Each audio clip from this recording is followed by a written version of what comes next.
Hi, everyone. Welcome back to the podcast, High Risk for Heartbreak. I am your host, Christina, and I'm so glad you decided to join me today. If you are new here, I pray you find value in at least one thing I say today. And to my old and faithful returning crew, you know just how much I appreciate you. Without further ado, let's relate. Tradition has such a strong tie on many of us around the world. It's what roots us, it's what grounds us to our family and binds us to our family. It's what came before us. It is the passing down of the best recipes, the best habits and beliefs.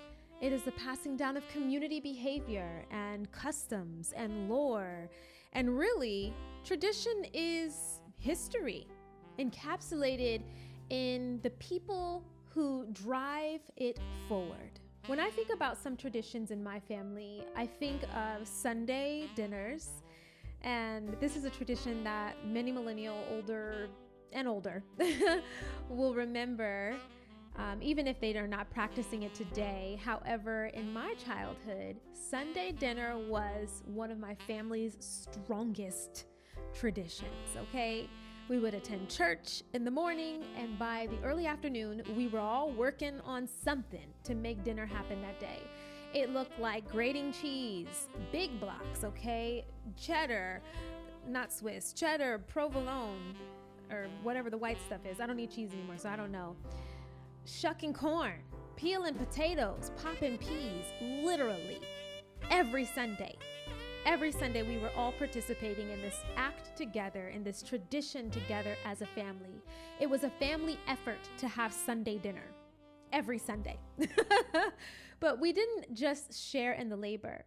We also shared in the fruit of fellowship every single Sunday. We would eat at the table together. Literally, we would sit down and eat and talk and fellowship with one another with no distractions because phones weren't around then. Well, wall phones were around, but not cell phones. And with the exception of my brother and his game systems. Now that was tough because we would all be sitting there waiting and it would be like, Jonathan, come to the table. It's time to eat, it's time to eat. And we would just be waiting for Jonathan to come to the table. And then finally he would come and he would halfway sit on his seat. I wish I could demonstrate it, but I have a skirt on, so I'm not going to do it right now. But he would put his leg up on the seat and be partly standing and sitting, eating and trying to run back and forth to the game system to make sure that it didn't unpause or, move on from the level that he had reached. But in my house, tradition around food was particularly strong. And even in my extended family, I saw that on both sides is just, like most families, there's a lot of tradition and celebration around food. In my immediate family, we would have spaghetti Tuesdays. We'd have pizza and hot dog Wednesdays. Fridays, we would go eat out at a buffet style restaurant. And these were some of my favorite pastimes. And they still are when I look back. And, the past, I haven't sustained any of those pastimes. I do not do Sunday dinners. I really would like to, but I don't have anyone to do Sunday dinners with. And I'm a girl chef when there's not someone else to cook for. Sorry, I'm not going to be doing all that for me alone. Now, I do get the bug sometimes where I want to make pot pies and lots of chili, and I'll make soups and things like that to store away in the freezer. But usually, unless I have someone to really give it to, I'm not doing it. So I haven't sustained those traditions for myself as a single, unmarried, unbetrothed, unaccounted for woman. LOL. But perhaps I will acquire those habits again in the future in the event that I do have a family. Now, I have my habits, of course, but as far as tradition, I have yet to build anything that I really want to pass down to someone, perhaps like a child in the future or something like that. And I really want to speak briefly about what I found that tradition does for us. Because I think we should, even in our singleness, create traditions that we want to pass down or that we want to even just share. Maybe it's not passing down, maybe it's just sharing with friends or with family or other people. So I want to talk a little bit about what tradition actually does for us. So first thing is that it reinforces your shared values, your identity, and collective wisdom. Tradition helps reinforce a community using by core values, right? So the values, the things that mean the most to you, you would probably share with other people that are close to you. And it gives each of you, each of the members of this community, be it small or large, a sense of identity and purpose and sharedness with one another and kinship with one another. And the wisdom that comes with this helps to kind of navigate the future world, right? If there are children that come into the mix, or even if the people that are in your community are a little younger with you, they can carry that on. And, when it's consistent, no matter how different all of you guys are, if you are consistent in the values that you hold and the wisdom that you hold and the identity that you have, it can be passed on as tradition. Now, it fosters community as well, and it fosters cohesion. Shared traditions create opportunities for social connection, for fostering a sense of belonging and strengthening bonds between people, which I love. I appreciate that there are certain traditions that I've held with friends of mine. I appreciate that there are certain traditions that I've held with mentors of mine, and those strengthen our bond. Every single time we do it, it's an expectation. I have one mentor that we would meet every Friday, and we haven't done it now for almost a year because our schedules drastically changed. I know mine did, but there was a tradition of about a year and a half where she and I would meet to talk, and we'd have a mentor-mentee chat every Friday. And that is a tradition, whether it's on my calendar or not. It's a tradition that we established. And when we look at each other and we reflect back on our relationship, that is something that comes up. It's like, man, every Friday we would get together and we would flap our gums and we would, work on things together, and we would converse and talk about life goings ons. And it just was something that we created together. And now, as life is changing, perhaps that will be possible again. We shall see. But that strengthened our bond. Lastly, I want to say what tradition does for you is it helps with your emotional anchoring.